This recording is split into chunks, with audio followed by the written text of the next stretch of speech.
Добар ден на сите. Денешната пресконференција е повторно поврзана со евроинтегративниот процес. Една од клучните работи за кои ние како Стопанска комора треба да водиме внимание и да го запазуваме целиот тој процес е на кој начин сето тоа ќе допринесе за подигање на конкурентноста на компаниите. Вештините се еден од клучните елементи исто така кои ќе бидат опфатени не само во преговорите, туку и клучна алатка која ќе треба да допринесе за подигање на конкурентноста на нашата економија во целина. Европската комисија го согледа овој момент, бидејќи недостатокот од вештини не се случува само кај нас, туку тој е детектиран и на ниво на Европската Унија. И сите земји заеднички се согласија дека оваа 2023 година во суштина ќе биде Европска година на вештини и согласно тоа Европската комисија овозможи многу програми и проекти кои се финансирани не само во текот на оваа година, меѓутоа и во изминативе години, за овозможување реализирање на проекти за подигање на вештините на разни типови на работници од различни сектори.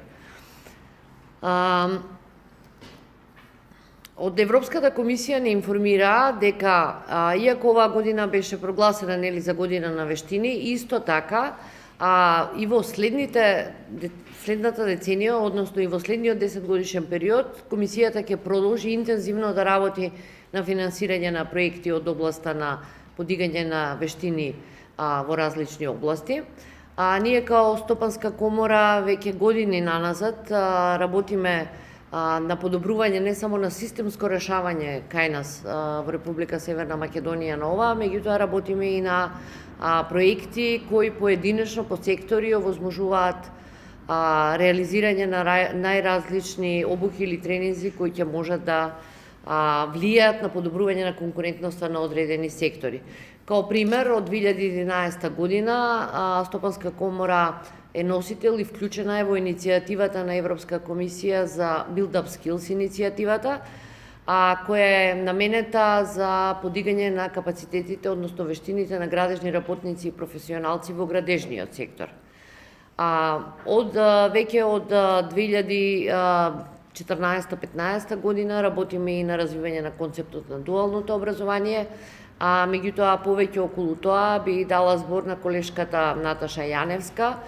која е проектен координатор во Советот за унапредување на квалитетот на тренинги на обуките, формиран при Стопанската комора на Македонија и кој како тело треба понатаму да ги координира и превземе сите активности во овој дел. Ако ги погледнеме податоците на Евростат, кога станува збор за нови вештини на нови квалификации, само 35,7% од возрастните учествувале во процесот на обуки, кои што ги подигнуваат нивните вештини, додека бројката за учество на возрастните во нашата земја е доста поразителна и изнесува некаде 2,5%. Затоа, тргнувајќи од сите овие промени кои што се бараат за нови вештини, како што каже мојата колешка, Европската комисија ја прогласи оваа година како година на Европска година на вештини, со цел да им помогне на компаниите, посебно на малите и на средните компании, во барање и во олеснување на процесот за намалување на недостатокот на новите вештини, но и да ја забрза конкурентноста на работната сила, да биде поконкурентна и препознатлива од компаниите, дополнително укажува и помага за унапредување на обуките, вложување во обуки, унапредување на вештините и на квалификациите и компетенциите кај возрастната група, но и вклучително, ако ги ставиме тука и дигиталните и зелените вештини низ процесот на доживотното учење. Недостатокот на кадар со соодветни вештини влијае на продуктивноста на компаниите, ја намалува нивната конкурентност, односно за жал влијае на целокупната состојба, економска состојба на една земја. Ако ја се погледне сегашната состојба, во Европската Унија, повеќе од 77% од компаниите во Европската Унија изјавиле дека имаат потешкоти да најдат квалификуван кадар со потребните вештини, што значи дека недостатокот од потребни вештини не е само проблем во нашата земја, туку проблем е во целата Европска Унија. Во 2021 и 2022 година работодавачите се соочиле со недостиг на работна сила дури за 28 занимања во неколку сектори. Еден од проблематичните сектори е градежништвото, здравството, инженерството, но и во IT секторите, иако имаме голем број на побарување на вештини, што покажува дека постои навистина таа неусогласеност, она што се бара на пазарот на трудот и она што се нуди од вештини, кога станува збор и за високо квалификувани работници, но и за ниско квалификувани работници. Кога станува збор пак за дигиталните вештини, индексот на дигиталната економија и општество покажува дека 40% од возрастните и 33% од вработените во Европската Унија имаат недостаток од основни базични дигитални вештини, што значи дека на секое лице од 10 возрастни лица и секое трето лице кое што е вработено во компаниите во Европската Унија нема соодветни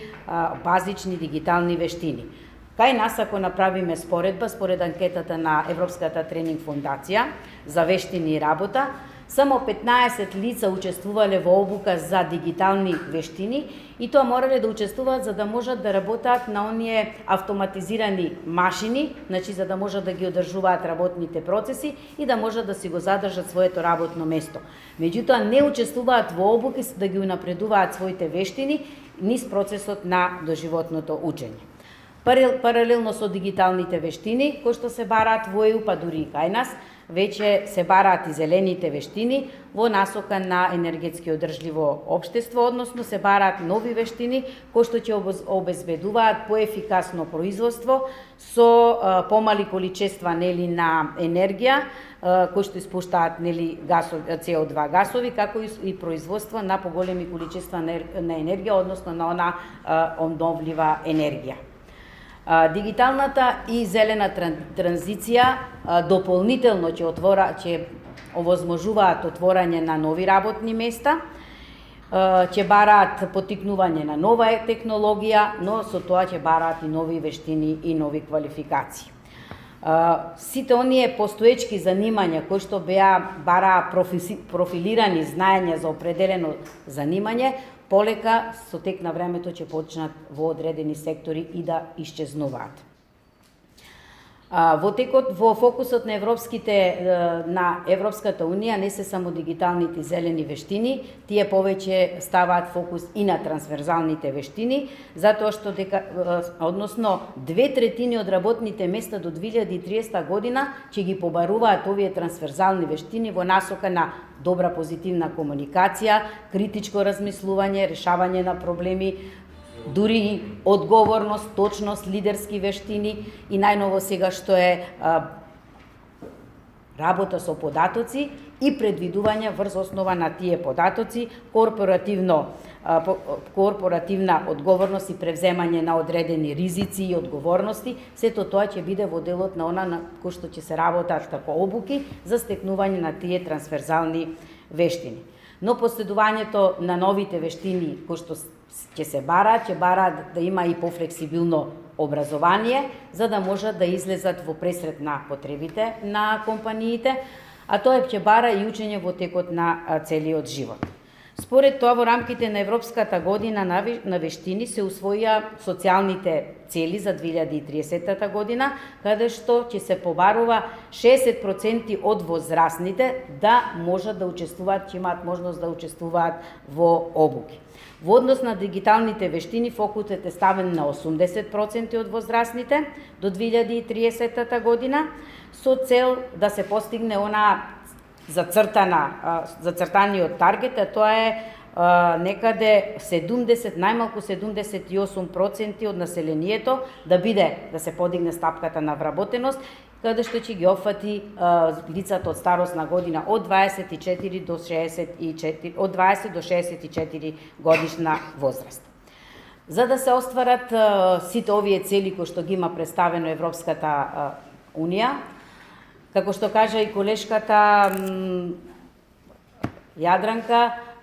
фокусот е ставен на образованието, посебно ставен е на поттикнување и поддржување на стручното образование, кое што нуди можности за стекнување на нови квалификации, на нови вештини, за унапредување на тие вештини, со цел за развој на професионален развој на самите лица кои што учествуваат во образовниот процес, но и да се одговори на сите оние економски, климатски, демографски и развој на технологијата, значи процеси кои што ќе се бараат денес и во иднина до 2030 година. Со зголемувањето на барањата на вештини и компетенции и со постојано менување и потрага на нови квалификации, ќе се влијае стручното образование да може да биде пофлексибилно и секогаш да биде во насока на пазарно ориентирано, односно да се прилагодува на брзите барања на компаниите и на технологијата која што ја користат компаниите. Исто така, многу е значено што Европската комисија покрај она формално стручно образование, фокусот го става и на преквалификација и доквалификација, затоа што доживотното учење исто така е многу важно за стекнување на одредени нови квалификации и вештини, но и ќе го поддржува развојот и истражувањата, алатките кои што учествуваат во делот на истражувачките процеси, но и оние инструменти за поголема транспарентност и за полесно и поедноставно признавање на квалификациите кои што ги поседуваат личностите. За остварување на ваквите цели се има поставено одредени активности, проекти, има определени средства, така што следните години ќе бидат насочени токму кон новите вештини кои што се потребни за компаниите. Сега, ако сакаме да целиме кон големото европско семејство, но и заради нашиот економски развој како држава и општествен развој, потребно и ние сме ориентирани кон постигнување на овие европски цели, но како тоа кај нас функционира. Кај нас оваа проблематика претежно ја следи Агенцијата за вработување на Република Македонија и таа прави изработува годишни анкети за потребите од вештини на пазарот на трудот и сите овие податоци кои што ги добива представуваат дел, односно основа и база за изработување на политики и мерки преку оперативниот план за вработување, за полесно преку обуки за преквалификација и доквалификација, за полесно вработување на лицата. Дополнително сите тие податоци од годишните анкети се користат и за во образовни цели за креирање на уписната политика, која што треба да ја следи, да ги следи сите оние промени кои што настануваат во стопанството и во бизнисот. Меѓутоа, овие политики на европски политики ги следи и Стопанската комора, бидејќи и таа спроведува на годишно ниво анкети. Резултатите од овие анкети се многу важни, бидејќи представуваат исто така основа за изработка на тој оперативен план, за да можеме да добиеме едно пазарно ориентирано образование. Анкетата во анкетите што ги прави Стопанската комора, од последната анкета, 60% од работодавачите имаат потреба од недостаток на работна сила, односно на стручен кадар, и во таа насока, покрај тоа што овие податоци ги дава за изработка на политики и на мерки во оперативниот план, дополнително и самата Стопанска комора е вклучена во низа образовни процеси, било да се работи во формалното и во неформалното образование. Ние како Стопанска комора, преку Советот за унапредување на квалитетот на тренингот и обуките, вршиме обуки за преквалификација и доквалификација за програми кои што ги бараат самите компании и после тие обуки тие ги вработуваат лицата кои што се пријавиле на обуките. Дополнително правиме обуки за унапредување на вештините кои што исто така ги бараат компаниите и врз основа на тоа ги спроведуваме обуките. Во делот на неформалното образование исто така таргет ставивме и на зелените вештини. Мислам дека бевме и многу напред од многу други понудувачи на услуги, да кажем, за овие зелени вештини. Колешката веќе зборуваше, ние имаме направено обучено околу 10.000 работници за енергетска ефикасност преку еден нов процес, тој е процесот на валидација на неформалното образование, каде што им беа признати претходните вештини кои што ги имаа стекнато и преку процесот на валидација успеавме преку дополнителни обуки да ги подготвиме за носители на тие, да бидат носители на тие зелени вештини. Инаку анкетата покажува дека недостатокот на работна сила не се случува само во еден сектор, се случува во повеќе сектори, значи секаде има недостаток на работна сила, имаме различни типови на квалификации на занимања кои што се бара од областа на градежниството, градежниот техничар е многу побарувано занимање од страна на компаниите, прехранбениот техничар, машинскиот техничар, човекот кој што работи со ЦНЦ машина, мекатроничарот, енергетичарот и така натаму. Сега најчести причини на кои што компаниите одговараат на анкетата зошто не може да најдат работна сила е поради тоа што прво ги немаат стручните вештини, затоа се потребни тие обуки на кои што не упатува и Европската комисија, дополнително се случува дека немаат работно искуство или немаат доволно практична работа и заради тоа Стопанската комора веќе долго време го заговараше дуалното образование кој што стана бренд и препознатливо, иако на времето се зборуваше дека постои, веќе стана препознатливо дека се работи низ активностите на Стопанската комора и веќе годинава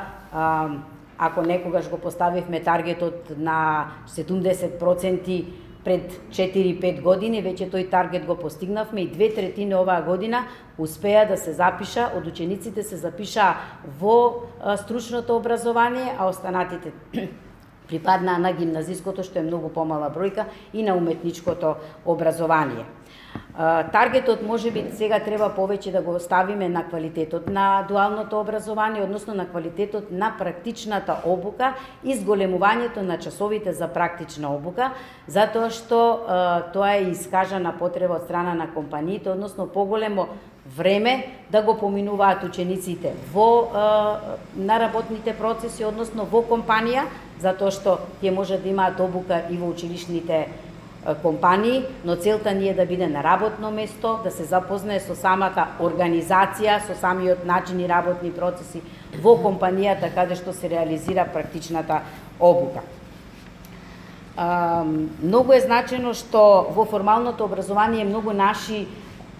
да кажам, компании директно учествуваат во изработка и на нови образовни програми и квалификации. Како еден интересен податок, заедно со останатите образовни институции и со наши компании, во насока на зелени вештини, ние ја изработивме и новата квалификација, тоа е агротехничар за органско производство. Дополнително, многу е важно што ја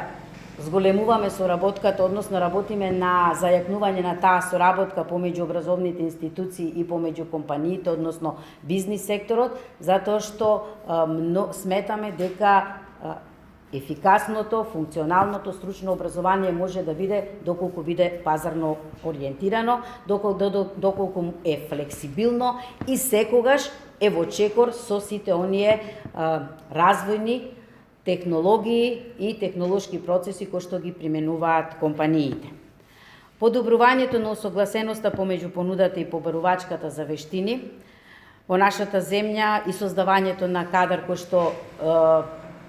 има такви соодветни вештини кои што се побарувани,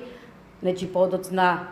влијае позитивно за развојот на економијата, за одржливиот развој, ќе доведе до нови иновации, до подобрување на конкурентноста на компаниите не само кај нас, туку и во европскиот пазар на труд. А онаа мобилност која што ќе ни биде возможена преку интегративните европски процеси,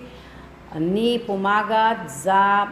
зголемување, развивање на знаењето и на вештините кои што ќе се користат во нашата земја, со што ќе позитивно влијае на развојните потенцијали на нашата земја.